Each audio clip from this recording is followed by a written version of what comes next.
अस्सलाम वालेकुम नाज़रीन, आप देख रहे हैं पंजाब धरती। मैं हूं सेवश फैसल। जैसे कि हम अपने चैनल में हर दिन एक नई स्टोरी के साथ आपकी खिदमत में हाजिर होते हैं। आज हम एक कामयाब एडवोकेट के लेके आपकी खिदमत में हाजिर हुए हैं, जिन्होंने ना सिर्फ तहसील शकरगढ़ बल्कि Lahore bar association, Lahore high court में भी अपने आप को मनवाया है और अल्हम्दुलिल्लाह एक कामयाब एडवोकेट होने का सबूत दिया है। मेरी मुराद चौधरी सलमान सैफ एडवोकेट साहिब। अस्सलाम वालेकुम सर। जी वालेकुम सलाम। जी सर, कैसे हैं आप? जी अल्लाह का शुक्र से। भाई आप सुनाएं, आप कैसे हैं? ठीक है। जज़ाकल्लाह। तो सर सबसे पहले अपना थोड़ा सा इंट्रोडक्शन करवा दें। सही भाई, सबसे पहले आपका बहुत शुक्रिया, आपने अपना कीमती वक्त निकाला और हमारे पास तशरीफ़ लाए।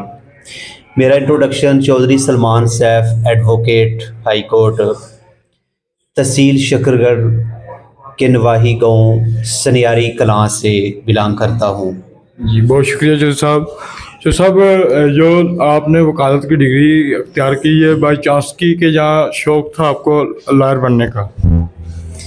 जी ये भाईजान, जो वकालत का प्रोफेशन चूज़ किया मैंने, ये मेरा एक जो है ना वो माइंड एक्सेप्ट करता था इस बात को कि ये जो वकालत लायर है ना, मुल्क पाकिस्तान में ये तारीख बताती है कि पाकिस्तान बनाने में और दीगर मुश्किल हालात में जिन लोगों ने स्ट्रगल की या कामयाबी हासिल की, उनमें सबसे पहले आगे वकाला पाए जाते थे।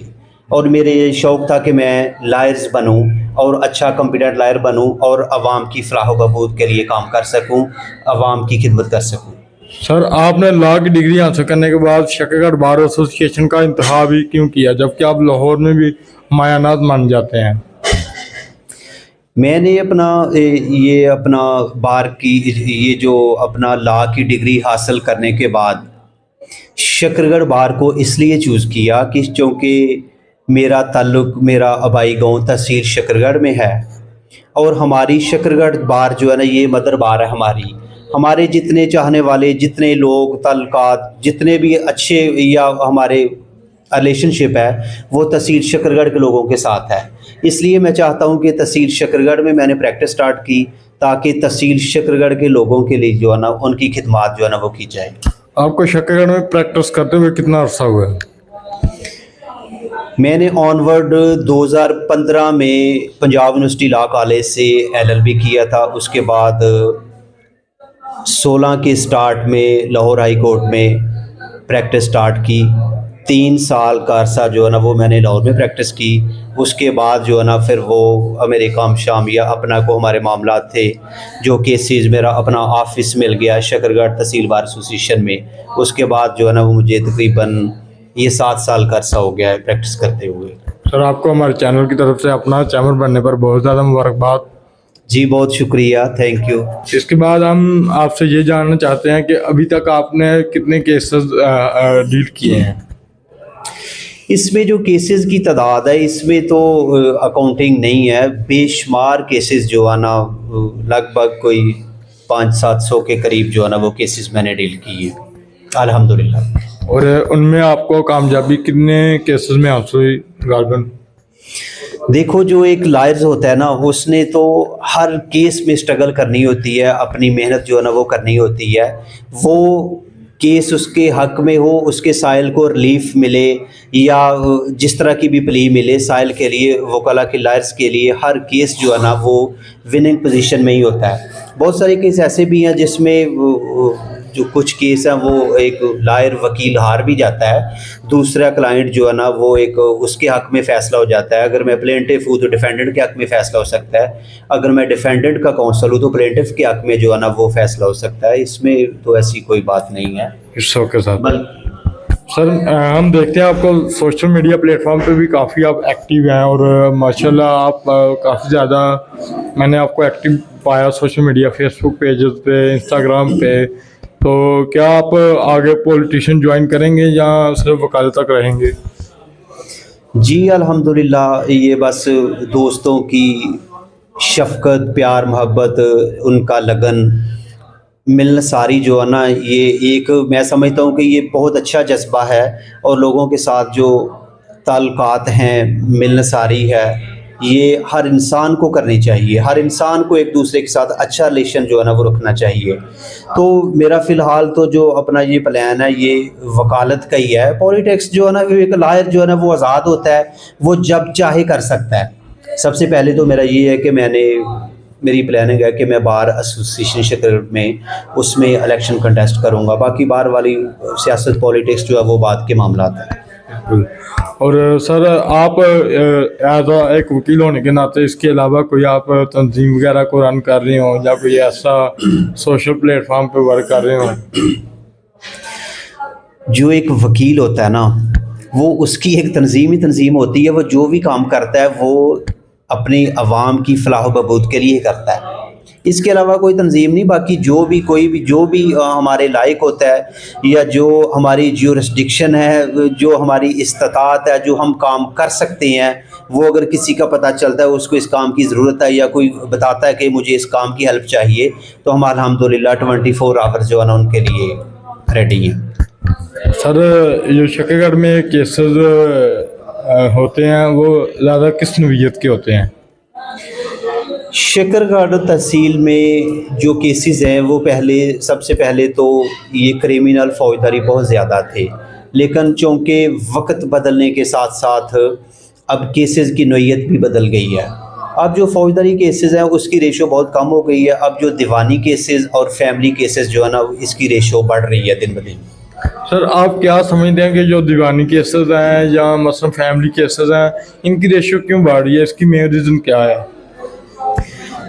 मैं समझता हूँ कि इसकी जो मेन रीज़न है वो ये है कि जो फैमिली केसेस हैं, इसमें जो फैमिली के सरबराहान हैं उनको फैमिली में नेगेटिव पॉइंट लेके आगे नहीं बढ़ना चाहिए, जिसके असरात जो है ना वो मुस्बत नहीं होते।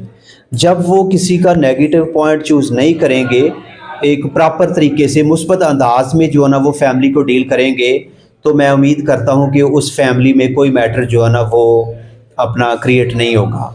और जो दीवानी मामलात हैं उनमें भी ऐसा ही है, सेम ऐसा ही है। जो आपस के मामलात हैं उसको अच्छे तरीके से अगर सॉल्व किया जाएगा तो ये मामलात की नौइयत ही नहीं आएगी यहाँ तक। सर, मोस्टली आवाम का यही कहना है या आवाम के ख्यालात से हमें ये तवक्कुआत मिलती हैं कि जब भी कोई फैमिली केसेस किसी लायर के पास भी जाता है, हम किसी को नॉमिनेट नहीं कर रहे, कि किसी भी लायर के पास जाता है तो वो उसको मसलन उसका जो पहली एडवाइस होती है वो क्या होती है? ये मैं अपने प्रोफेशन की बात कर रहा हूँ। हर लायर जो है ना वो उसका एक अपना अंदाज़ होता है, अपना एक वकालत का तरीक़ाकार है। मैं अपना बताता हूँ कि जो हमारे पास क्लाइंट आता है, कस्टमर आता है, वो जिसका कोई केस है हमारे पास, या किसी को कोई रिलीफ चाहिए, तो हम जो उसको गाइडलाइन देते हैं उसको प्रॉपर तरीके से बताते हैं कि आपका केस ऐसे नहीं ऐसे हैंडल होगा, आपकी ये परेशानी, आपका ये मामला ऐसे नहीं ऐसे सॉल्व होगा। हम उसको प्रॉपर गाइडलाइन बताते हैं, उसके बाद केस स्टार्ट करते हैं। बहुत शुक्रिया सर। इसके अलावा वकालत के अलावा भी आप हमारे जो एजुकेशन डिपार्टमेंट है, हमें देखने को मिलता है कि जो हमारे प्राइवेट स्कूल हैं वो काफ़ी ज़्यादा तरक्की पजीर हैं, और जो हमारे गवर्नमेंट स्कूल हैं जबकि उसमें हमारा स्टाफ भी MPhil PhD होल्डर होता है, लेकिन उसमें जो तादाद है वो कम पाई जाती है। इसमें एजुकेशन डिपार्टमेंट के बारे में आप क्या कहना चाहेंगे?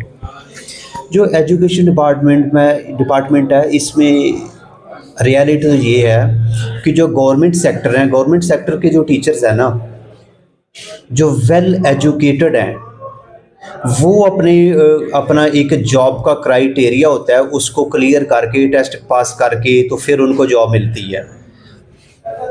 हमारे ही दोस्त जो हैं वो प्राइवेट सेक्टर में हैं, वो अपनी ब्रांचेस चला रहे हैं। ये बस हमारी गवर्नमेंट की कुछ पॉलिसियां हैं जिसके बायस ये मामला जो है ना वो पैदा हो रहे हैं। प्राइवेट सेक्टर्स वाले कह रहे हैं कि हम स्टडी मेहनत ज़्यादा करवाते हैं, और जो ये गवर्नमेंट वाले हैं उनके बारे में सोचा जाता है कि ये गवर्नमेंट सर्वेंट हैं, ये मेहनत ज़्यादा नहीं करवाते, हालांकि ऐसा नहीं है बिल्कुल। मैं समझता हूँ कि हमारा ही माशरा है, जो उस्ताद होता है वो एक रूहानी बाप होता है, उसको चाहिए, वो चाहे प्राइवेट सेक्टर में है चाहे गवर्नमेंट सेक्टर में है, उसको फुली जो है ना वो ध्यान तवज्जो वो बच्चों के फ्यूचर्स पे देनी चाहिए, उनकी स्टडी पे देनी चाहिए। बहुत शुक्रिया सर। जी नाज़रीन, हमारे साथ थे एडवोकेट सलमान साहब और हम मज़ीद इनसे जानने की थोड़ी सी और कोशिश करेंगे। जी, तो आप एक लायर होने के नाते हमारे यूथ को क्या पैगाम देना चाहेंगे? क्या हर नौजवान को लायर बनना चाहिए या नहीं? जी, मैं अपने दोस्तों को, यूथ को ये पैगाम देना चाहता हूँ कि हर इंसान का, हर किसी का अपना लाइफस्टाइल है, लेकिन मैं समझता हूँ कि ये रूल ऑफ रेगुलेशन हर इंसान का बेहतर से बेहतर होना चाहिए। जो एक लायर्स बनने की बात की है, मैं कहता हूँ कि कोई लायर्स बने या ना बने, बस सबसे पहले ये है कि लायर्स बनना चाहिए। अगर किसी का कोई प्रोफेशन और है तो उसको फिर भी जो है ना, इसको लॉ को समझना चाहिए। इसका क्राइटेरिया, इसका जो कानून है वो उस पर उसको फुली ग्रिप होनी चाहिए, ताकि वो रोज़मर्रा के मामलात में जो है ना वो दूसरों को भी गाइडलाइन दे सके और ख़ुद भी जो है ना वो किसी परेशानी में मुब्तला ना हो सके।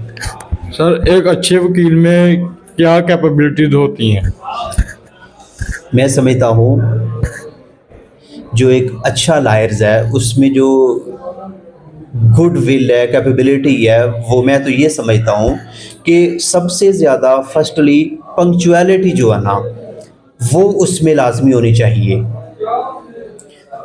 उसको कोर्ट के काम, क्लाइंट के मामलात बर वक्त जो है ना वो करने चाहिए। वो कहते हैं ना कि बर वक्त फ़ैसला कामयाबी की ज़मानत होती है। जो लोग वक्त की पाबंदी नहीं करते वो किसी भी प्रोफेशन में, किसी भी शोबे में जो है ना वो कामयाब नहीं होते। एक कामयाब लायर्स जो है ना वही होता है जो वक्त की पाबंदी करता है, अपनी जो है ना वो स्टडी करता है, अपने मामलात कानूनी जो है ना वो अच्छे तरीके से देखता है। बहुत शुक्रिया जी नाज़रीन, ये थे हमारे साथ आज एडवोकेट सलमान साहब। अल्हम्दुलिल्लाह ये बहुत अच्छे लायर हैं और इसी तरह की हम मज़ीद स्टोरियाँ आपकी खिदमत में लेके हाज़िर होते रहेंगे। हमारी मज़ीद सक्सेसफुल स्टोरी देखने के लिए हमारे चैनल को सब्सक्राइब कीजिएगा, बेल आइकन के बटन को क्लिक कीजिएगा, ताकि हमारी हर आने वाली नई वीडियो आप तक बआसानी पहुँच सके। थैंक यू एडवोकेट साहब, बहुत शुक्रिया सर, थैंक यू।